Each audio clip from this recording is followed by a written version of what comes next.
የእግዚአብሔርን ቃል ለመካፈልና በተለይም ደግሞ በዚህ በጾም ጸሎታችን ወቅት ላይ 21 ቀን የጾም ጸሎት የጸለይንበትን መሰረታዊ ሐሳብ ከእግዚአብሔር እይታ አንፃር ለመናገር የምፈልገው ነው። በተደጋጋሚ የጸሎት ርዕሱ መነሻ ጥቅስ አድርገን የወሰንነው በመዝሙር 80 በቅንፍ 80 ያለውን ነው። አጥርን ለምን አፈረስክ? መንገድ አላፊ ሁሉ ይቀጥፋታል። የዱር እሪያዎች አረከሷት፣ የአገር አውሬ ተሰማራባት። የሰራዊት አምላክ ሆይ እንግዲህ ተመለስ፣ ከሰማይ ተመልከት እይም፣ ይቺ የወይን ግንድ ጎም በሰው ልጆች ለአንተ ያጸናትን ቀኝ የተከልካትን አንሳ ይላል። ይሄ የሚናገረው ስለ እስራኤል እንኳን ቢሆንም ዛሬ ለቤተ ክርስቲያን የሚናገር መልእክት አድርጎ እግዚአብሔር ተናግሮናል። በተለይ በእኛ በኮልፌና አካባቢው ያለው አብያተ ክርስቲያናት ተከታታይ ዛሬ 4ኛ ዓመታችን ነው ካልተሳሳትኩ። ለዚህ ለጸሎታችን ምክንያት እንዲሆነን ዋና መሰረተ ሐሳብ ከዛሬ 5 ዓመት በፊት እግዚአብሔር እኔን አንድ ራእይ አሳየኝ። ይሄም አንድ ጠቆር ያለ ሰው ነው ማየው በፊቴ። ይሄ ሰውዬ ጭንቅላቱ ተልቶ ግራ እጁ አብጦ ቀኝ እጁ ጥቁር ደም ሲያፈስ እግሮቹ በሰንሰለት ታስረው እግዚአብሔር ያሳየኛል። ይህንን እየተመለከትኩ እያየሁ ራእዩን በዚህ ራእይ ውስጥ በነበርኩበት ጊዜ ይሄው ሰው ይለወጥና አፍሪካ ካርታ ይሆናል። ይህንን ደግሞ እግዚአብሔር ምንድነው መልእክቱ? ምንድነው ልታናገረኝ የፈለከው ብዬ እያየው እያለው እግዚአብሔር እንዲህ ብሎ ተናገረኝ። ይሄ ከላይ ጭንቅላቱ የተላው የምትለው ትላንትና ጥንት የኔ ወንጌል ይስፋፋበት እኔ ስም ይጠራበት የነበረ ዛሬ ግን ወደ ሌላ እምነት የተላለፈ ሰሜን አፍሪካ ነው አለኝ። ይሄ ግራ የምታየው ደግሞ ምዕራብ አፍሪካ ነው። ወንጌልን ከጠላት አሰራር ጋር ከብልጽግና ወንጌል ጋር አቀላቅለው እኔን ሳይሆን ጤነኛ ሳይሆን የተቀላቀለ ወንጌል የሰበከ ያበጠ ያለ ይመስላል። ያበጠ ነው እሱ ነው አለኝ። በቀኝ በኩል የምታየው እጅ ደግሞ ምስራቅ አፍሪካ ነው። ይሄ የሚፈሰው ደም ይሄ ደም ጥቁር የሆነው ደም በምስራቅ አፍሪካ እልቂት፣ እርስ በርስ ጦርነት ደም የተፋሰሱበት ነው አለኝ። ለምሳሌ ኢትዮጵያ፣ ኤርትራ፣ ሶማሊያ፣ ሱዳን፣ ሩዋንዳ እነዚህን አገሮች በአጠቃላይ ይሄንን ነው አለኝ። በአራተኛ ደግሞ ያሳየኝ አሁን ከኢትዮጵያ በታች ያሉትን አገሮች ደቡብ አፍሪካን ጨምሮ እነ ዚምባብዌን እነዚህ ደግሞ በሰንሰለት የታሰሩት በቅኝ ግዛት ስለተያዙ ስነ ልቦናቸውን እንኳን ሰው ለመሆናቸው የሚወስንላቸው ነጭ እንደሆነና በስነ ልቦናዊ ቀውስ እንደደረሰባቸው ከዚህ የተነሳ ነጮችን ይጠላሉ ወይም ደግሞ ነጮችን የሚፈሩ የሚንቀጠቀጡ ሰዎች ሆነው ነው አለኝ። ይህንን እያየሁኝ እያለ ያ በቀኝ እጅ በኩል አሳየኝና አንድ ነገር ከሰማይ መጣ። እናችን ቀኝ እጁን ነካችው፣ ቀኝ እጁ ተፈወሰ እና ከዛ በኋላ በዚች ቀኝ እጅ ምክንያት ያ የተላውም ያ የተዛባውም ያበጠውም ያ በሰንሰለት የተያዘው እንደተፈወሰ እግዚአብሔር አሳየኝ። ምንድነው ስል በእናንተ መካከል በኢትዮጵያ በምስራቅ አፍሪካ ላይ የሚነሳ ልዩ ተሐድሶ ያልተቀላቀለ ኮፒ ያልተደረገ ከዚህ በፊት ያልቅጂ ያልተካሄደ ወይ በቴሌቪዥን ወይ ከደቡብ አፍሪካ ወይ ከምዕራብ አፍሪካ ወይም ከሌሎች ያልተቀዳ ክርስቶስን ኢየሱስን በትውልድ ላይ የሚያስቀምጥ እንደሆነ እግዚአብሔር ተናገረኝ። ከዚህ የተነሳ እነዚህን 7 ዓመታቶች ያ መድኃኒት ያ ንቅናቄ ያ የእግዚአብሔር ክብር እውነተኛው አይን ያላየው ጆሮ ያልሰማው በሰው ልብ ውስጥ ያልነበረው ያን ክብር እንዲመጣ ምን እናድርግ ብዬ ጌታን ስጠይቅ ምድራችሁ የፈውስ ምድራችሁ የተሐድሶ ምድራችሁ የለውጥ ለዓለማት ሁሉ መፍትሄ እንድትሆኑ አደርጋለሁ፣ እናንተ ግን ፊቴን ፈልጉ ብሎ እግዚአብሔር ተናገረን። ከዚህ የተነሳ ተቀጣጣይ ወይም ቀጣይ ዓመታቶችን በሕያው እግዚአብሔር ፊት ያ ቀኝ እጅ የፈወሰችው ያ ከሰማይ የመጣችው ያ ኮፒ ያልተደረገችው የሰማይ አምላክ እጅ እንድትመጣ እየጸለይን ነው። አሁንም ደግሞ ቤተክርስቲያን ዛሬ ቅጥሯ ፈርሷል። ከዚህ ጋር ዛሬ ደግሞ በልቤ እግዚአብሔር እንዳካፍላችሁ ያለኝ ነገር ቢኖር ከእግዚአብሔር ቃል እናገር እፈልጋለሁ። የእግዚአብሔርን ቃል ከመናገሬ በፊት ግን አንድ ምሳሌ ጥንት ነው፣ ቅርብ አይደለም፣ ሩቅ ነው። በዘመነ ደርግ እግዚአብሔር የለም በሚባልበት ዘመን ያንን የሰማሁትን አንድ ታሪክ ልነግራችሁ ወገኖቼ እፈልጋለሁ። ይህም ታሪክ ማለት እንደምታውቁት በሚዲያም በተለያየ ሁኔታ ውስጥ እግዚአብሔር እንደሌለ በትምህርት ቤት በሚዲያ በካድሬዎች በሰለጠኑ እና በነሱ ስለ እግዚአብሔር አለመኖር አጥብቀው አጽንተው ያስተምሩ ነበር። እግዚአብሔር አለ የሚሉ አይዲያሊስቶች እንጂ በእርግጥ እግዚአብሔር የሚባል የለም ብለው ትልቅ ላጲስ ሰርተው ከትውልድ ልብ ላይ እግዚአብሔርና ኢየሱስን ለማጥፋት የተነቃነቁበት እጅግ ለክርስትና ከባድ የነበረበት ዘመን ነበረ። በዚያን ጊዜ አንድ እግዚአብሔር ሰው መጽሐፍ ቅዱስ ይዘው ክፍለ ሀገር አገልግሎት ለመሄድ ተነሱ። እኚህም አባት የእግዚአብሔር ሰው መቼም ጓደኛው መጽሐፍ ቅዱስ ነው። ይህንን የእግዚአብሔርን ቃል አንስተው ሲያነቡ አጠገባቸው በአጋጣሚ ሆኖ አንድ ካድሬ ተቀምጧል። ይሄ ካድሬ ደግሞ ምን አለ? መጽሐፉን ሲያከት ብሎ ሳቀ እና እነዚህ አይዲያሊስቶች የፈጠሩት እንጂ ይህንን ኋላ ቀር የሆነ እግዚአብሔር ቃል መጽሐፍ ቅዱስ ይዘው እንዴት ይሄዳሉ? ዘመን ያለፈበት ጊዜ ያለፈበት እንጂ እውነታው ይሄ አይደለም ብሎ ለ2 ሰዓት ሳያቋርጥ አስተማራቸው። እኚህ እግዚአብሔር ሰውም ደስ አላቸው። ማን የለም? እግዚአብሔር የለም ሲባል እግዚአብሔር አለመኖሩ ሲማሩ ለረጅም ሰዓት ሳይበሳጩ ደስ አላቸው። እሱም አንድ አይዲያሊስት የማያምን ሰው ወደ ማመን አመጣሁኝ ብሎ አምሰበና ደስታውን ለመግለጥ አባቴ በጣም ገባሁት አይደለም ተልኮዬ እኮ ከዚሁ ጀመርኩኝ ብሎ ሲደሰት በኋላ ገባሁት አይደለም ወይ አላቸው። አዎ ልጄ ገብቶኛል፣ ግን አንድ ነገር አለ። ስማ፣ ይሄ ያስኩት መጽሐፍ ቅዱስ በመጨረሻ ዘመን እግዚአብሔር የለም የሚሉ ካዲዎች እንደሚነሱ ተጽፎ ነበረ።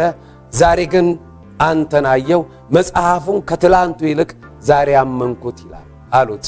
ዛሬም ወገኖቼ ሊታመን የሚገባው እውነተኛ የእግዚአብሔር ቃል ይሄንን ነው።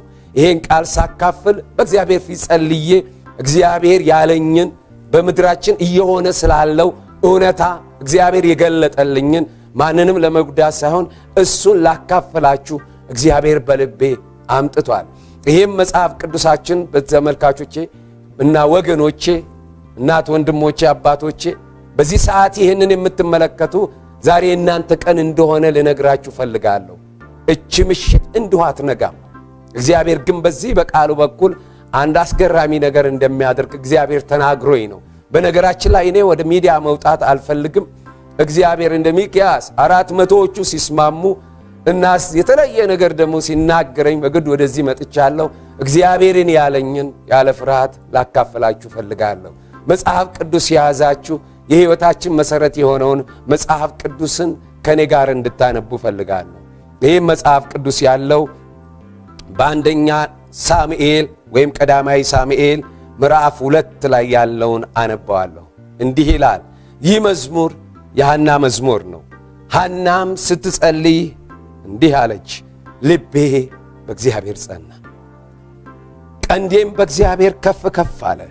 አፌም በጠላቶቼ ላይ ተከፈተ። በማዳን ደስ ብሎኛል። እንደ እግዚአብሔር ቅዱስ የለም፣ እንደ አምላካችን ጻድቅ የለም። ካንተ በቀር ቅዱስ የለም። አትታበዩ፣ በኩራት አትናገሩ። እግዚአብሔር አዋቂ ነው። እግዚአብሔር ሥራን ሁሉ የሚመዝን ነው። ከአፋችሁ የኩራት ነገር አይውጣ። የኃያላንን ቀስት ሰብረዋል፣ ደካሞችን በኃይል ታጥቀዋል። ጠግበው የነበሩ እንጀራ አጡ፣ ተርበው የነበሩ ከራብ አርፈዋል። መካኒቱ 7 ወለደች፣ ብዙ የወለደች ደከመች። እግዚአብሔር ይገላል ያድናልም፣ ወደ ሲኦል ያወርዳልም ያወጣል። እግዚአብሔር ድሃ ያደርጋል ባለጠጋም ያደርጋል፣ ያዋርዳል ደግሞም ከፍ ከፍ ያደርጋል። ከሕዝብ መኳንንት ጋር ያስቀምጣቸው ዘንድ የክብርን ዙፋን ያወርሳቸው ዘንድ ችግረኞችን ከመሬት ያነሳል፣ ምስኪንን ከጉድፍ ያነሳል። የምድር መሠረቶች የእግዚአብሔር ናቸው ይላል። ቅዱስና ጻድቅ የሆንክ የዘላለም አምላክ በዚህ ቃልም ላይ ፈቃድህ ሐሳብህ ሳትከለከል እንድትናገር የወደቁ እንዲነሱ፣ ያዘኑ እንዲጽናኑ፣ የታመሙ እንዲፈወሱ፣ የቆሰሉ እንዲጠግን፣ አጥንታቸው የተሰበረ እንዲጠገን፣ ክብርህና ሐሳብህ በመካከላችን እንዲገለጥ፣ ለምድሪቷ ለአገሪቱ ሊሆን የሚችለውን ፈቃድህን እንድታሳየን በጌታ በኢየሱስ ስም እለምንሃለሁ። ከዚህም ሁሉ በላይ እግዚአብሔር ሆይ ዛሬ ሰባኪ አላጣህም፣ ዛሬ ዘማሪ አላጣህም፣ ዛሬ አገልጋይ ነኝ የሚል አላጣህም። ያጣኸው ቢኖር ነው እግዚአብሔር ሆይ ፈቃድህን ሐሳብህን የሚያደርግ በመካከላችን አጥተህ እግዚአብሔር ሆይ እነሆ ክንድህ መድኃኒትን ልታደርግ የተነሳችበት ዘመን እንደሆነ አምናለሁ። ጌታ ሆይ ዛሬም የኛ ረሃብ የኛ ጥማት ጌታ ኢየሱስ አንተን ለማየት ነውና ና ወየጓዳቸው ግባ፣ ለተሰበሩት ወደ የጓዳቸው ግባ፣ ክብርህ ይገለጥ፣ ቃልህን ግለጥልን በኢየሱስ ስም። ሰሚውን እርዳ፣ እኔንም የማልጠቅመውን ትንሹን ባሪያህን እርዳኝ። ና በዚህ ቦታ ና በዚህ ስፍራ ፈልግሃለሁ። እግዚአብሔር ሆይ አግዘኝ በኢየሱስ ስም አሜን። እንግዲህ በዚህ መጽሐፍ ቅዱስ ሐና ስትጸልይ በመዝሙር ይላል፣ ስትጸልይ ልቤ በእግዚአብሔር ጸና ይላል። ይህንን ክፍል ከማብራራቴ በፊት ዘመኑ ምን እንደሆነ ለማየት እንድንሞክር እፈልጋለሁ። ሐና የነበረችበት ዘመን፣ የሳሙኤል መግቢያው ዘመን ምን አይነት እንደሆነ መጽሐፍ ቅዱሳችንን ዞር ብለን ብንመለከት ዘመኑ የነበረው የመሳፍንት ዘመን ነው። የመሳፍንት ዘመን በእስራኤል ንጉሥ አልነበረም፣ መሪ አልነበረም፣ ተደማጭ አልነበረም። ይህ ጊዜ ለእስራኤል በታላቅ ውድቀት፣ በዘረኝነት፣ በመከፋፈል፣ ጭካኔ፣ የእርስ በርስ ጦርነት፣ የብሔራዊ ውርደት የሰፈነበት አስጨናቂ አለመታዘዝ፣ አለማመን፣ ጣዖት፣ ተስፋ ቢስነት፣ ረሃብ የሰፈነበት እግዚአብሔር ሕዝብ እግዚአብሔርን ማምለክ ትቶ ወደ ጣዖት የገባበት እጅግ አስጨናቂ ነፍስ የታወከችበት ዘመን ነው። የዚህ የመሳፍንት ዘመን መገለጫዎች ብለን ስናይ ምንድናቸው? የሚቀጥለው ትውልድ ላይ ምዕራፍ 4 ላይ ሄደን ስናይ ለሚመጣው ትውልድ እንዲህ ተብሎ ለተወለደ ልጅ ስም ወጣለት፣ ኢካቦድ። የአገር ተስፋ፣ የአገር መሪ፣ የነገ ተቀባይ ትውልድ ላይ በመሳፍንት ዘመን የመጣው በሽታ የመጣው ቁስል በትውልዱ ላይ በሚመጣው ትውልድ ላይ ኢካቦድ የሚል ክብር ከእስራኤል የለቀቀበትን ታሪክ ገጽታዎች ነው የምናየው። እጅግ አሳዛኝ የጨለማ ዘመን፣ አስከፊ የእስራኤል ዘመን ነው ወገኖቼ። ለኔም ዛሬ አንድ ነገር ይመስለኛል። ይሄ ዘመን ልክ የመሳፍንት ዘመን፣ ማንም መሪ የሌለበት፣ ማንም አባት የሌለበት፣ ማንም ተቆጪ የሌለበት፣ ሁላችንም በዘፈቀደ የምንሄድበት እጅግ አስከፊ ዘመን እንደሆነ አምናለሁ። ጌታም ተናግሮኛል። የዚህ መገለጫዎች የመሳፍንት ዘመን መሪ ወይም አባት በጠፋበት ዘመን ሊከሰት የሚችለው ነገር ምንድነው? በእስራኤል ውስጥ ረሃብ፣ በተለይ በቤተልሔም ዳቦ ቤት በሚባለው ረሃብ ተከሰተ። ችግር በእግዚአብሔር ቤት ተፈጠረ። ስለዚህ የእግዚአብሔር ሰዎች ያንን ችግር ለመለወጥ ከመነሳት ይልቅ ምን አገባን ብለው ተነስተው ቤተልሔምን ለቀው ወደ ባዕድ አገር የሄዱበት እንደ አቤሜሌክ ዘመን ነው። ያ ዘመን ከረሃብ የተነሳ በእግዚአብሔር ቤት ችግር በመፈጠሩ የተነሳ ከዚህ የተነሳ አቤሜሌክ አገር ነው ስፍራን የለቀቀው። የዛ የረሃቡ ምክንያት ኃጢአት ነው፣ እርኩሰት ነው፣ ክፋት ነው። እግዚአብሔር ያንን የዳቦን ቤት ወደ ረሃብ ቤት ያደረገው። ዛሬ እውነት ለመናገር እውነተኛ የእግዚአብሔር ቃል ረሃብ፣ እውነተኛ የመንፈስ ቅዱስ መነቃቃት ረሃብ የተፈጠረበትና በቤተ ክርስቲያን በጥንቱም አሁን ተከፈትንም በሚሉት ሁሉ ላይ ቴክኒክና ታክኒክ የበዛበት እውነት ያልሆነ ከዚህ የተነሳ የእግዚአብሔር ሰዎች የእግዚአብሔርን ቤት ግራ ተጋብተው ወደ ጓዳቸው ወደ ቤታቸው ነው ጥለው የሄዱት። አቤሜሌክ ግን የእግዚአብሔር ችግር አለ ብሎ የእግዚአብሔርን ቤት ጥሎ በመሄዱ ቤተልሔምን ጥሎ በመሄዱ የመጣው ለመጨረሻ ላይ ባዶ ተስፋ ለኑኃሚን ባዶ ልብ 3 ሬሳ 3 መቃብር 3 መበለቶችን ነው።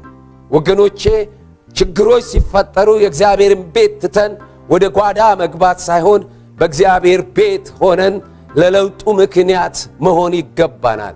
እግዚአብሔር ሁልጊዜም መልካም አምላክ እንደሆነ ልናስብ ይችላል። ሌላው በመሳፍንት ዘመን የሚመጣው በዚህ በሐና ዘመን የእግዚአብሔር ቤት በምናምንቴ አገልጋዮች የተያዘበት ዘመን ነው። ምናምንቴ ምክንያቱም በመጽሐፍ ቅዱስ በዚህ በአንደኛ ሳሙኤል ምዕራፍ 2 ላይ ስትመለከቱ የኤሊ ልጆች ምናምንቴዎች ነበሩ፣ እግዚአብሔርንም አያውቁም፣ የካህናትን ልምድ በሕዝቡ ዘንድ እንዲህ ነበረ ይላል። አንደኛ ምናምንቴዎች ናቸው። የምናምንቴ መገለጫው ደግሞ እግዚአብሔርን ያለማወቅ ነው። እሱ ብቻ አይደለም። ቁጥር 22 ላይ ስትሄዱ ኤሊ እጅግ አርጅቶ አረጀ፣ ልጆቹም በእስራኤል ሁሉ ላይ ያደረጉትን ሁሉ በመገናኛው ድንኳን ደጃፍ ከሚያገለግሉ ጋራ እንደተኙ ሰማ ይላል። እንግዲህ ምናምንቴ አገልጋዮች ትልቁ ነገር አደጋ የሚያመጡት እግዚአብሔርን የማያውቁ ከእግዚአብሔር ጋር ግንኙነት የሌላቸው ነገር ግን በእግዚአብሔር ቤት መድረኩን የተቆጣጠሩ የእግዚአብሔርን መድረክ የያዙ በጣም በሰለጠነና በታላቅ ምክንያቱም መጽሐፍ ቅዱሳችን ላይ ሄዳችሁ በቲቶ ላይ እንዲህ ይላል። እነዚህ ምናምንቴ አገልጋዮች ባህሪያቸው እግዚአብሔር እንደሚያውቁ በግልጥ ይናገራሉ። ዳሩ ግን የሚያጸይፉ የማይታዘዙ ለበጎ ሥራ ሁሉ የማይበቁ ስለሆኑ በሥራቸው ይከዱታል ይላል። ይከዱታል እና ሥራቸው ሲታይ ክህደት ነው። ሕይወታቸው ሲመረመር ክህደት ነው። የክህደታቸው መገለጫው ደግሞ አንዱ ቅድስና የሌላቸው ዝሙትን የሚያደርጉ በእግዚአብሔር መድረክ ላይ ታላቅ ድምፅ የሚያሰሙ በምድራችን የተነሱ የተባሉ ዝሙትን፣ እርኩሰትን መዳራት የነሱ ባህሪ የሆነ ምናምንቴ የኤሊ ልጆች እግዚአብሔርን የማያውቁ አብሮ በቤተ ክርስቲያን በአሉ በሚባሉ ሴቶች ጋር የሚያመነዝሩ እግዚአብሔር ደግሞ እርግጠኛ ሁኑ አትታለሉ፣ ይሄ ቱታ ነው ምንም ችግር የለም ቢሏችሁም ወገኖች አንድ ነገር ላሳያችሁ ፈልጋለሁ። እግዚአብሔር ቅዱስ አምላክ ነው። በዚህ የሚደራደር አይደለም። በመጽሐፍ ቅዱሳችን በአንደኛ ተሰሎንቄ ምዕራፍ 4 ላይ ሄደን አብረን እናንብብ። እርኩሰት፣ ዝሙትን፣ መዳራትን ይሄ ነው ባህሪያቸው። ይሄ ነው የምናምንቴነት መገለጫ። ወገኖች እንዲህ ይላል አንደኛ ተሰሎንቄ ምዕራፍ 4 ከ1 ጀምሬ እንግዲህ በቀረውስ ወንድሞች ሆይ ትመላለሱ ዘንድ እግዚአብሔርን ደስ ልታሰኙ እንዴት እንደሚገባችሁ ከኛ ዘንድ ተቀብላችኋል። እናንተ ደግሞ እንድትመላለሱ ከፊት ይልቅ ትበዙ ዘንድ በጌታ በኢየሱስ እንለምናችኋለን እንመክራችኋለን። በጌታ በኢየሱስ የትኛው ትእዛዝ እንደሰጠናችሁ ታውቃላችሁ። የእግዚአብሔር ፍቃድ እርሱም መቀደሳችሁ ነው።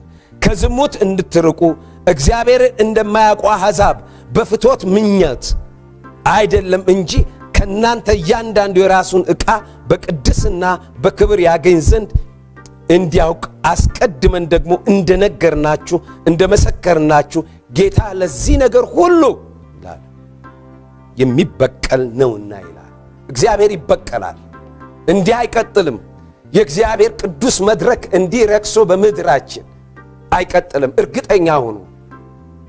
ነቢይ ሁኑ፣ ሐዋርያ ሁኑ፣ ፓስተር ሁኑ፣ ማንም ይሁን ሽማግሌ ይሁን በእግዚአብሔር ቤት ስላደረጋችሁ እናንተ የእግዚአብሔርን ቤት ስታምሱ መንጋውን ስታምሱ የሰማይ አምላክ ይበቀላችኋል፣ ቤታችሁ ይታመሳል። ይሄ እርግጠኛ ሆኜ ነው የምናገረው። ስለዚህ አንዱ የምናምንቴነት መገለጫ ቅድስናን ከእግዚአብሔር ቤት ገፍቶ ኃጢአትን በእግዚአብሔር ቤት አጉልቶ እርኩሰትን መዳራትን በእግዚአብሔር ቤት ማድረግ ነው። ዛሬ ቅጥሯ የፈረሰው በዚህ ነው። ቤተ ክርስቲያን በእርኩሰት በምናምንቴ አገልጋዮች እግዚአብሔርን በማያውቁ እናውቃለን የሚሉ ታላላቅ ቃል የሚናገሩ እንደነዛ አይነት ሰዎች እንደሚሆኑ መጽሐፍ ቅዱስ ይናገራል። እሱ ብቻ አይደለም። የምናምንቴዎች መገለጫ በዚህ በአንደኛ በሳሙኤል ላይ ስናነብ እነዚህ ሰዎች እንዲህ ይላል፣ የእግዚአብሔርን ቁርባን ይንቁ ነበር ይላል። ለእግዚአብሔር መስዋዕት ሲመጣ መስዋዕቱን ለእግዚአብሔር ቀርቦ በኋላ ካህናት መብላት ሲገባቸው ኮሚቴ አደራጅተው የሜንጦ ኮሚቴ መጽሐፍ ቅዱስ ላይ ነው የሚለው። አንብቡት ከምዕራፍ 2 ከ12 ጀምሮ እንዲህ ይላል ባነበው። የኤሊ ልጆች ምናምንቴ ነበሩ፣ እግዚአብሔርን አያውቁም። የካህናት ልማድ በሕዝቡ ዘንድ እንዲህ ነበረ፣ ሰው ሁሉ መስዋዕት ላይ ያቀርብ ሥጋ በተቀቀለ ጊዜ የካህናት ሎሌዎች ይባላሉ። እነዚህ የካህናት ሎሌዎች ይመጡ ነበረ። በእጃቸውም 3 ጣት ያለው ሜንጦ ነበረ። ወደ ድስቱ ወይንም ወደ ምንቸቱ ወይም አፍላሉ ወይም ደግሞ ወደ ቶፋው ይሰዱ ነበረ ይላል። እንግዲህ ተደራጅተው ነው ካህኑ ምናምንቴ አገልጋዩ ነቢይ ካህኑ የእግዚአብሔር ሕዝብ እያከሳ የእግዚአብሔርን ነገር እያቃለለ ኮሚቴ አደራጅቶ ሕዝብ እየደህየ እነሱ እየዘረፉ የሜንጦ ኮሚቴ። እነዛ የድሮዎቹ ከድስት ውስጥ ነው፣ እነዛ ከምንቸቱ ውስጥ ነው። የተቀቀለውን ጥሬውን ነው የሚወስዱት። የአሁኑ ደግሞ በተደራጀ መልኩ የእግዚአብሔርን ሕዝብ በማራቆት እነሱ ቢሊዮነሮች ቢሊዮን አገልጋይ ድሃ እንዲሆን አላምንበትም። እግዚአብሔር አገልጋዮች ድሃ ይሆኑ አይደለም፣ ሚሊዮን ቢሊዮነር ቢሆኑ አምናለሁ። እኔ ድሃነት ሰባኪ አይደለሁም። ግን ብልጽግና ማለት ምን ማለት ነው? ብልጽግና ማለት ከእግዚአብሔር ጋር መነካካት ነው።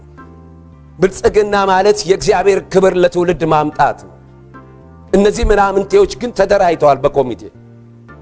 በምን አይነት የሜንጦ ኮሚቴ ተብሎ ተደራጅተው የእግዚአብሔርን ሕዝብ ኪስ የሚያራቁቱት፣ ትዳሩን የሚበትኑ፣ ቤቱን በኪሳራ የሚመቱ፣ የውሸት ተስፋ የሚሰጡ። በነገራችን ላይ ዛሬ ምዕራባውያን አንድ ጊዜ አንድ ወንድም አውሮፓ ውስጥ ሄጄ አንድ ነገር አለኝ። ዛሬ ግብዣ ጋብዛለሁ እንድትጎበኝ የፈለኩት ስፍራ አለ። እኔ ከቤት አልወጣም፣ ግን እንደዚህ አለኝ። ክርስትና ሞቶ ተቀብሮ በክርስትና ላይ ሐውልት የተሰራ ብሎ ገረመኝና አብረን ስንሄድ ትልቅ ሕንፃ ነው፣ ግን 2 አሮጊቶች በእሑድ ቀን ነበሩ። ትውልዱ ጠፋ። ለምንድን ነው እንደዚሁ? እንደኛ አገር ላይ ጉጅምብር የሚነዛ ከእግዚአብሔር የሆኑ አሉ፣ አሁንም አሉ፣ የተነሱ ልጆች አሉ፣ አልክድም። ከእግዚአብሔር ግን ሲቀየጥ የማይሆን ተስፋ በሕዝብ ላይ ሲነገር ያ ተስፋ አልሆን ሲል በነዛ ምዕራባውያን ዓለም መጨረሻ ላይ ተስፋ ሲያጣል ትውልዱ ጋድ ኢዝ ክሬዚ ብሎ ጌታን ትቶ ነው የሄደው። ዛሬ ትውልዱ እንዲጠፋ ምክንያት የሆነው እውነት ያልሆነ ተስፋ በመረጃ እየተደገፈ ያለ ስለሆነ ነው። ስለዚህ ይሄ ዘመን የመሳፍንት ዘመንን ይመስላል። ሌላው የመሳፍንት ዘመን መገለጫ የአባቶች ማርጀት ነው። ለጽድቅና ለቅድስና እግዚአብሔርን ለመፍራት ከውስጣቸው መሟጠጥ ነው። ምን ይላል? ኤሊ እጅግ አርጅቶ ነበር ይላል። እጅግ አርጅቶ ነበር። ይሄ እርጅናው የእግዚአብሔር መንፈሳዊ ነገር መጣሉ ነው። የሚገርመው ኤሊ በዘመኑ አርጅቷል ይላል። ግን እዛ ጋር እግዚአብሔር ያከበሩኝን አከብራለሁ፣ የሚያዋርዱኝ አዋርዳቸዋለሁ ነው የሚለው። ለውርደት አሳልፎ ይሰጣል። አባቶች የተባሉ ትላንትና መልካም የታየበት የእግዚአብሔር ክብር ያየንባቸው ልናያቸው፣ ልንስባቸው፣ ልንጨብጣቸው የምንጓጋ ዛሬ ለዚህ ስህተት አስተምሮት መቀጣጠል፣ ለጥፋት ተጋባዥነት።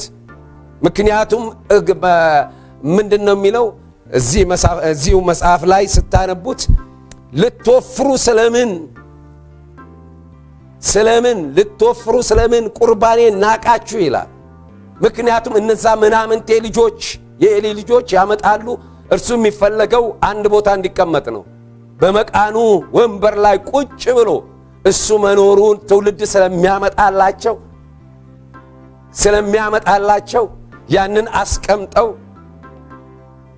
አሁንም በምድራችንም ቄስ ብለው ራሳቸውን ጠርተው የዚህ ቤተክርስቲያን መሪ እያሉ የእግዚአብሔር ሕዝብ እውነትን እንዳያይ ወደ ጥፋት እንዴት እርግጠኛ ሁኑ። ያከብሩኝን አከብራለሁ፣ የሚያዋርዱኝ ይናቃሉ ነው እግዚአብሔር ያለው። ዛሬ አባቶች እግዚአብሔርን ፈርታችሁ የአምላካችንን እግዚአብሔር ጋር ካልተመለሳችሁ የእናንተም ሕይወት የኤሊ ቤት እንደሆነ መምታመሱ አይቀርም። እግዚአብሔር ቅዱስ ነው። እውነቱን ሳትለዩ ጽድቅን ሳታዩ ያ ከእግዚአብሔር ጋር የነበራችሁ ፍቅር ጥላችሁ የሆነ ነገር ሲሰጣችሁ የምትሮጡ እግዚአብሔር ክብር ፍለጋ ወንበር ፍለጋ ከረባት አስሮ የቄስ እንትን አድርጎ የዚህ ቄስ ነኝ እያሉ ትውልድን ወደ ጥፋት የሚያመጡ በመረጃ የሚሰሩ ጋር ሐሰተኞችን እያቀጣጠላችሁ የእግዚአብሔርን ሕዝብ እንዳመሳችሁ እናንተም ቤታችሁ እግዚአብሔር ያምሰዋል። ይሄ እውነት ነው። ዛሬ በደፍራት ነው የምናገረው። አንተ ማን ልትሉኝ ትችላላችሁ። ማንም አይደለሁም። ግን አንድ ነገር አውቃለሁ። እቺ ምድር እግዚአብሔር እንዲለውጣት የሚናፍቅ አንድ ተራ ሰው ነኝ፣ እግዚአብሔር የሚያየኝ። ስለዚህ አባቶቼ ተመለሱ፣ ምናምንቴ አገልጋዮች ተቀደሱ እያልኩ ነው የምጠራው። እንደዚህ አይነት ዘመን ላይ ነው፣ በዚህ ዘመን ላይ ነው ይሄ ታሪክ የተፈጸመው። ወደ ኋላ ሄደን ምዕራፍ 1 ላይ ስንመለከት ታሪኩን ስትመለከቱ አንድ በኤፍሬም በተራራማው ኤፍሬም አገር በዛ በመሳፍንት ዘመን ዛ ምናምንቴዎች በበዙበት ዘመን ኃጢአት በነገሰበት ዘመን የእግዚአብሔር ቃል ብርቅ በሆነበት ዘመን እውነትና ውሸት በተቀላቀለበት ዘመን ይሄ ስለ እኔ የምናገረው አንድ ነገር ነው። እውነተኞች የሉም የተነሱ አላልኩም አለለምም። ግን በኢንፎርሜሽን ከታብሌታቸው እየወሰዱ የእግዚአብሔርን ሕዝብ ሲያታልሉ ሲያጭበረብሩ ከበሮ የምትመቱ አባቶች፣ አዎ ወንበር ላይ ተቀምጣችሁ ልትታዩ ትችላላችሁ። ግን የእግዚአብሔር ፍርድ ሩቅ አይደለችም። እግዚአብሔር ስለ ሕዝቡ ግድ ይለዋል። ይህን እመኑ፣ ይህንን እውነት ተረዱ። ይሄ እግዚአብሔር የሰጠኝ መልእክት ነው። እኔ እንደ አንድ ሚክያስ መጥቼ 400ዎቻችሁ ልትስማሙ ትችላላችሁ ነቢያቶች። ግን አንድ ነገር ነግራችኋለሁ። እግዚአብሔር ለዚህ ትውልድ ያርፍ ዘንድ አባቶች ይመለሱ ዘንድ ይሄን ቃል ተናገር ብሎኝ አልቅሼ እግዚአብሔር የተናገረኝ ነው። እኔ ማንም ስለሆንኩ አይደለም። ዛሬም እንድትመለሱ ነው። በዛ በርኩሰት ዘመን ውስጥ ሐና ማለት ሕልቃና የሚባል ሰው ነበረ። ሕልቃና የሜሴፍ ልጅ ነው። ሜሴፍ ሕልቃናን ሲወስድ የጸሎት ሰው ነበረ። የእግዚአብሔርን ክብር የሚናፍቅ ሰው ነበረ። ልጅ ሲወለድለት የናፍቆቱን ውስጡ የነበረውን የእግዚአብሔር ራእይ የእግዚአብሔር ሐሳብን ለማግኘት ሲል ልጁን እንዲህ አለ፣ ሕልቃና ብሎ ጠራው። ሕልቃና ማለት ወንድ ልጅ ይሰጠናል፣ በሱ ምክንያት ሕይወታችን ይለወጣል የሚል መልእክት ነው። በዚህ ምክንያት ይሄ ሕልቃና አደገ፣ ለቁም ነገር ደረሰ። ይሄ ሐሳብ ይሞላ ዘንድ ይሄ ይሳካ ዘንድ ሐናን አጋቡት። ያ ተስፋ ያ የተባለው ነገር ቢጠበቅም ከተባለችው ሐና በነገራችን ላይ በቁም ቃሉ ጸጋ ማለት ነው። ያ የተነገረው ተስፋ እውን ሳይሆን ቀረ። ጊዜው ረዘመ፣ መልእክቱ ቆየ። ስለዚህ በአቋራጭ ለምን እንዲህ ከሆነማ በነገራችን ላይ ሕልቃና ሐናን በጣም ይወዳታል። ቢወዳትም የቤተሰቡ የማህበረሰቡ ተጽዕኖ ምክንያት ፍናናን አገባ። ፍናና ማለት ቀይ ዕንቁ ነው። ቀይ ዕንቁ ተብላ የተጠራችበት ምክንያት ገና እንደተገባች ቤቱን ልጅ በልጅ አደረገች። ልጆች በብዛት መጡ፣ ቤቱ በልጅ ተሞላ። የተባለው ተስፋ፣ የተነገረው ትንቢት፣ የተነገረው መልእክት ይፈጸማል ተብሎ ታሰበ እና ከዚህ የተነሳ እግዚአብሔር ደግሞ ሐናን ማኅፀኗን ዘግቶ ነበረ። እና በእነዚህ ሰዎች እዚሁ መልእክት ላይ ስታነቡ በየዓመቱ ወደ ዳስ በዓል ይሄዳሉ። ይሄ ዳስ በዓል እግዚአብሔር ከእስራኤላውያን ከምድረ በዳ አውጥቶ በመካከላቸው በማደሪያ ድንኳን ስለነበረ ያንን በዓል የማክበር የመከር ጊዜ ነው። በዓል ማክበር አይሁዳዊ ግዴታ ስለነበረ ሁሉም አይሁዳዊ ወጥቶ ብሔራዊ ደስታ፣ ብሔራዊ ፈንጠዝያ፣ ብሔራዊ ክብር የሚያደርግበት በአይነቱ የተለየ በዓል ነው። በዚህ ብሔራዊ ደስታ፣ ብሔራዊ ስኬት፣ ብሔራዊ ዝማሬ፣ ብሔራዊ አምልኮ፣ ብሔራዊ ፈንጠዝያ ውስጥ ግን ሐና ፍናና ቀይ ዕንቁ ታበሳጫት ነበር። ልጆቿን የተሰበሰቡትን ልጆች እያሳየች አንቺ ማኅፀነ ዝግ ያልወለድሽ እያሉ ይሰርቧታል፣ ያዋርዷታል፣ ታበሳጫት ነበር። የደስታ ቦታ ሐዘን፣ የዝማሬ ቦታ ለሐና የለቅሶ ቦታ፣ የጭንቅ የግራ መጋባት ቦታ ሆኗል። በዚህ ምክንያት ታለቅስ ነበር፣ ትጸልይ ነበር። የተስፋ ቃል እንኳን መፈጸሚያ ባላገኝ ከኔ ፊት ይሄውና ቀይ ዕንቁን ከኋላ መታ ልጆች በልጆች ሆና መድረኩን ብትይዝ። በነገራችን ላይ የፍናና ልጆች የነ ኤሊ ልጆች ኖሌ ሆነው በሜንጦ ኮሚቴ ውስጥ ሕዝብን ያስቸገሩ ሊሆኑ ይሆናሉ። ግን ሐና ዝግ ነው የተባለው የእግዚአብሔር ክብር ሳይሆን ውርደት፣ ሐዘን፣ ትካዜ፣ ኢካቦድ በሆነበት ጊዜ ሐና ግን ታለቅስ ነበር። ሐና ግን ትጸልይ ነበር። መቼም ወገኖቼ ሪቫይቫል የሚመጣው እውነተኛው ኮፒ ከአፍሪካ ከደቡብ አፍሪካ ወይም ከምዕራብ አፍሪካ ከቴሌቪዥን የሚመጣ አይደለም ኢትዮጵያን የሚለውጣት። እግዚአብሔር አንድ ነገር ብሎኛል። ለዓለም የሚሆን ዓይን ያላየው ጆሮ ያልሰማው በሰው ልብ ያልተሰራ ያልታሰበ እግዚአብሔር እንግዳ ነገር እንደሚሰራ በዚች ምድር ላይ እግዚአብሔር ተናግሮኛል። የእውነት ነው። ይነሳሉ ራሳቸውን በእንትን ላይ ፖስት የሚያደርጉ ሳይሆን ኢየሱስን በመስቀል ላይ የሞተውን ኢየሱስን ይህንን የክብር ጌታ ከፍ የሚያደርግ ትውልድ ይመጣል። የፍናና ልጆች እንደጨፈሩ አይቀጥሉም። ይሄ እውነት ነው የምናገረው ዛሬ። አይቀጥሉም። እና ታለቅስ ነበር፣ ትጸልይ ነበር። በዚህ ምክንያት ኤሊ በመንበር የተቀመጠው ከምናምንቴ ልጆቹ ምግብ ያገኝ የነበረው መፈወሻ ቦታ፣ የሰላም ቦታ፣ የእረፍት ቦታ ምን አደረገ? ለሷ የቁስል ቦታ ሆነ።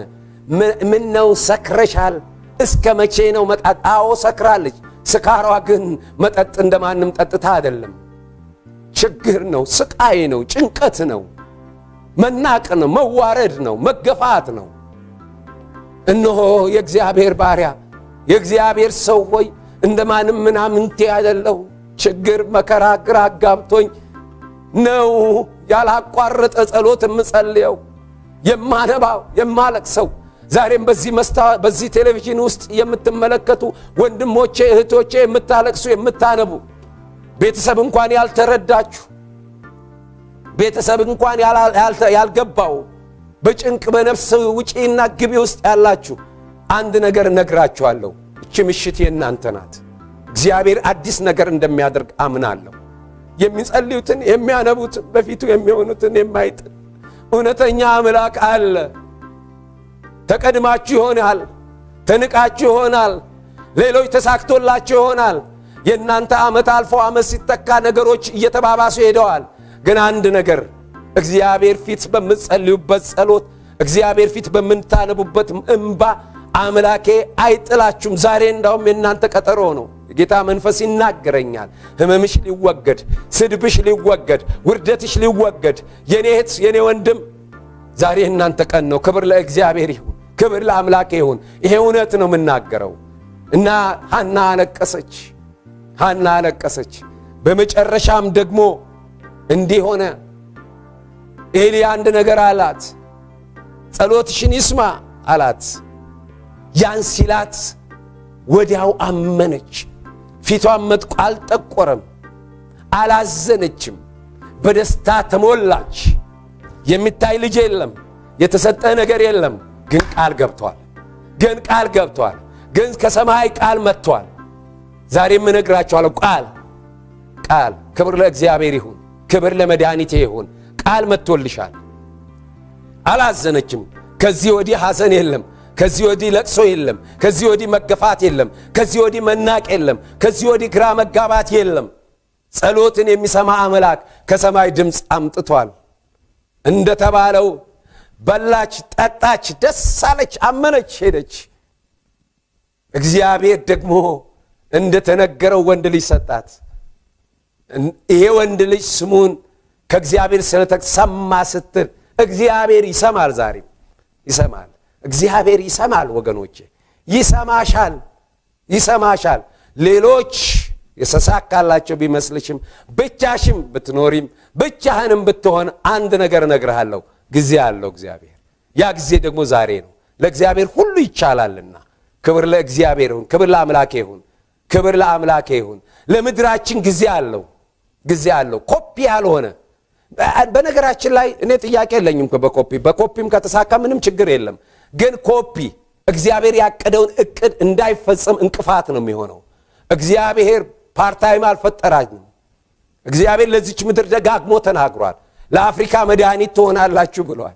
ለዓለም መድኃኒት ይሆናል ብሏል። ሶስተኛው ንቅናቄ የሚፈጠረው ከዚች ምድር ነው ብሏል እግዚአብሔር። ስለዚች ምድር አባቶች ተናግረዋል፣ ነቢያቶች ተናግረዋል። አዲስ ነገር እንደሚሆን አዲሱን ነገር ነው የምጠብቀው እኔ። ዛሬም የኔ እህት አዲስ ነገር በቤትሽ ይሆናል። ዛሬም በሽታሽ፣ ዛሬም መከራሽ፣ ዛሬም ለቅሶሽ የማብቂያ ምሽት ናት።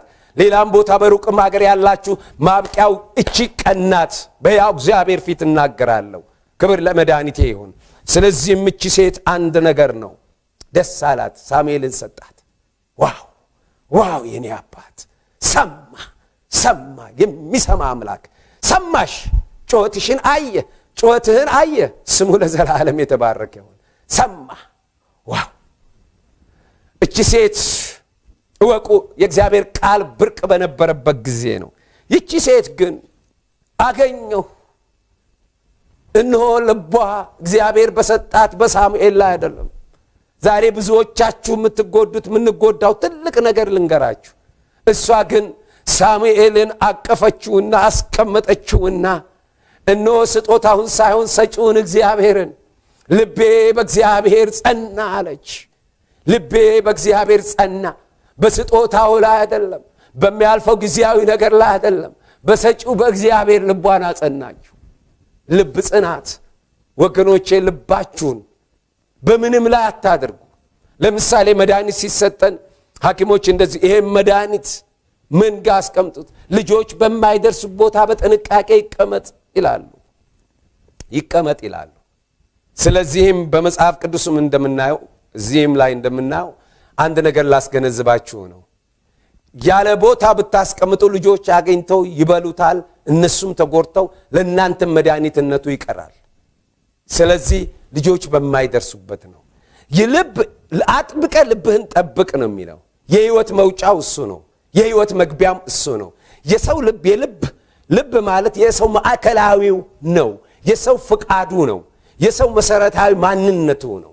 ይሄንን ወስደን ባገኘነው በስጦታ ላይ፣ በጸጋ ስጦታ ላይ፣ በቤተ ክርስቲያን ላይ፣ በልጆቻችን ላይ፣ በትዳራችን ላይ ስናስቀምጥ አደጋ አለው። በቀላሉ ሰይጣን ያገኘናል።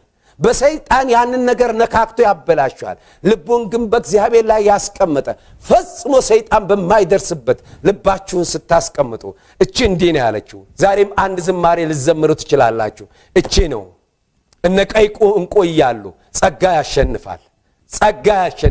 ሐና አሸነፈች። ለምን? ልቧን በእግዚአብሔር ላይ ጸለየች። እግዚአብሔር ሰማት፣ ሰጣት። አሁንም ስጦታውን አይደለም ሰጪው ላይ ሳይሆን ስጦታው ላይ ሳይሆን ይቅርታ ሰጪው እግዚአብሔር ላይ። ምክንያቱም ምድራዊ ነገር ኃላፊ ነው። ምንም ይዘን አልመጣንም፣ ምንም ይዘን አንሄድም። ራቁታችንን መተናል፣ ራቁታችንን ነው የምንሄደው። ወገኖቼ እድሜያችሁም ፋሎት ነው፣ ጊዜያዊ ነው፣ ጠፊ ነው። ለሚጠፋው ነገር ሳይሆን ልብ በእግዚአብሔር ላይ ማረፍ፣ በእግዚአብሔር ላይ መደገፍ፣ በእግዚአብሔር ላይ ተስፋ ማድረግ፣ የማይሰረቅ የማይወሰድ ሰይጣን የማይደርሰው ልባችን በእግዚአብሔር ላይ። ይሄን ጊዜ ነው እንዲህ አለች ሐና፣ እንዲህ አለች፣ ልቤ በእግዚአብሔር ጸና። የልብ በእግዚአብሔር መጽናት ምንን ያመጣል? ቀንዴም በእግዚአብሔር ከፍ ከፍ ከፍ አለ። ልባችን በእግዚአብሔር ላይ ጸልየን ስጦታውንም ሲሰጠን መልሰን እግዚአብሔር ላይ ልባችንን ስናስቀምጥ፣ ቀንድ ማለት የኃይልም ተመሳሊነት ነው፣ የክብር ተመሳሊነት ነው። ስለዚህም እግዚአብሔር መጽሐፍ ቅዱስ እንዲህ ይላል፣ ስኬቷ ከፍ፣ ቀንዷ ከፍ።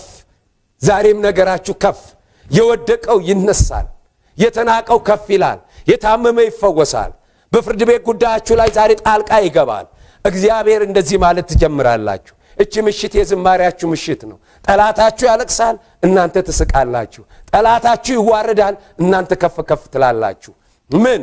ልቤ በእግዚአብሔር ጸና። ለካ በጨለማ ዘመን፣ ለካ በትርምስ ዘመን፣ ለካ ኃጢአት በበዛበት ዘመን፣ ለካ አባቶችም ያልሆነ መስመር ሲሄዱ ለካ ይቻላል።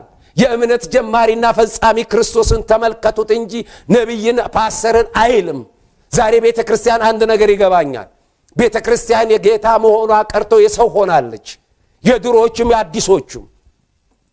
ዛሬ ግን እግዚአብሔር እንዲህ ይላል፣ ቤቴን መልሼ ከሰው እጅ ወስዳለሁ እያለ ነው። ለዚህ ነው የምንጸልየው፣ የዚህ ነው የምንጸልየው። አንድ ጊዜ ስለ ቤተ ክርስቲያን እንዲሁ ሳስብ አንድ የሰማሁት እስከ 50-60 ዓመት በፊት ገጠር ነበረና አንድ ገበሬ ከገጠር ባቡር ነው የሚባለው መኪና፣ የዛን ጊዜ በባቡር ወደዚህ መጣ። መኪናው ማለት ነው እንደ አውቶቡስ ያለ መጣ። ዘመዱ ተቀበለው፣ ከዛ አስተናገደው፣ ልብስ አለበሰው፣ ወደ አገር ቤት መለሰው። ሲያዩ ህዝቡ ተለውጧል፣ ለብሷል፣ አምሮበታል። ይሄ ነገር እንዴት ተከሰተል ብለው አገር ሁሉ ተሰብስበው ጥያቄ ጠየቀው። እሱም እንዲህ አላቸው፣ አውቶቡስ የሚባል አለ፣ ሮጬ ገባው፣ ከዛ ተሳፈርኩኝ፣ አዲስ አበባ ሄድኩኝ። አዲስ አበባ ሲሄድ ዘመዴ ተቀበለ፣ ታሪክ የተለወጠ አለ። ይሄማ ከሆነ እኛም እንደዛ እናደርጋለን ብለው ተሰብስበው አብረው ተነሱ፣ ጉዞ ጀመሩ። ልክ አውቶቡሱ ጋር ሲደርሱ ሁሉም እየተሯራጠ ቦታ ያዘ። አንድ ሰው ከኋላ መጥቶ ነበርና ያ የመጣው ሰውዬ ሲገባ ከኋላ ነው የገባው፣ ቦታ ያጣል። አንድ ቦታ ብቻ ነበረች ያለችው፣ እዛ ጋር ቁጭ ይላል። መኪናው ወይም አውቶቡሱ መንቀሳቀሻ ሰዓት ሲደርስ በሹፌሩ መኪናውን በሩን ሲከፍተው ሰውየው እዛ ቁጭ ብሏል። እባክህ አንተ ሰው ተነስና እነሆ መኪናውን ልንዳበት ብሎ ጠየቀው። አይ ተሯርጬ ደክሜ ያስኩትን ይሄን ቦታ አለቅም፣ ምትነዳ ከሆንክ ከኋላ ሄደህ ንዳ አለው። ዛሬ ኢየሱስ ክርስቶስ በቤተ ክርስቲያን ውስጥ እንደዛ እየሆነ ነው። ግን ተስፋ አለን፣ እንዲህ አይቀጥልም።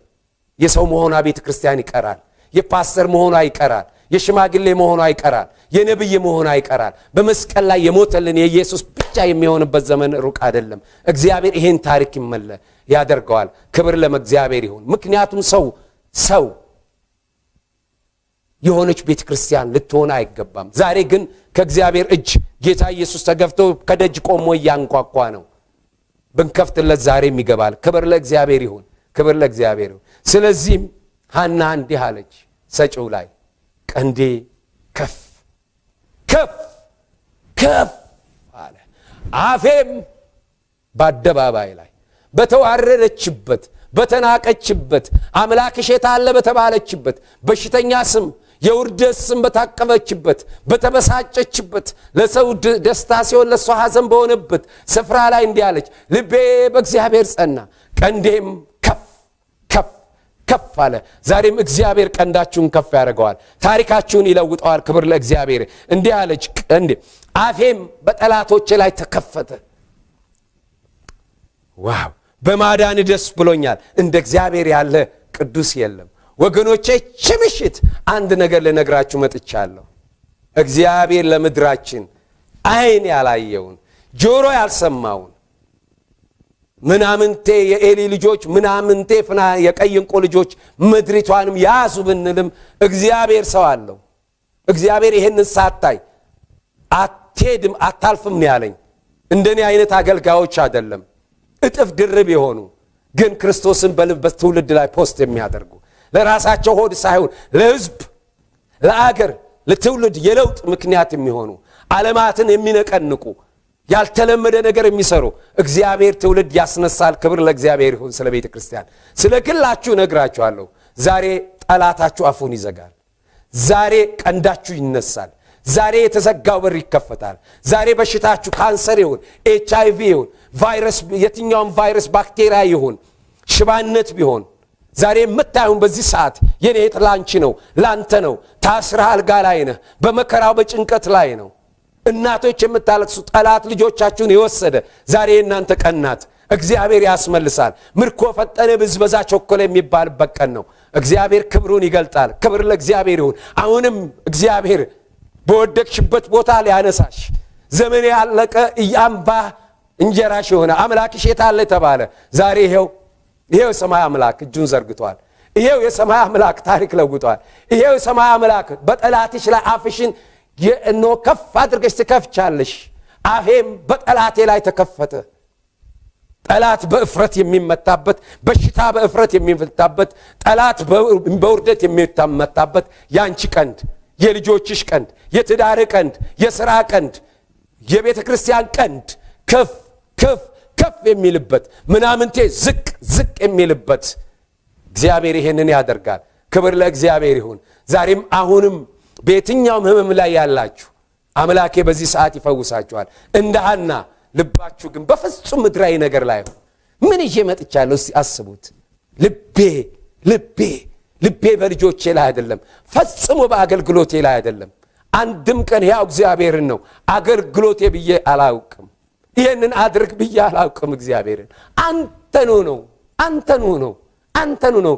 አገልግሎት ያልፋል፣ ሁሉ ነገር ያልፋል። የማታልፍ አንተ ኢየሱስ የኔ አባት ራቁትህን በአደባባይ ይሆንክ አንተ ብቻ አትለየኝ።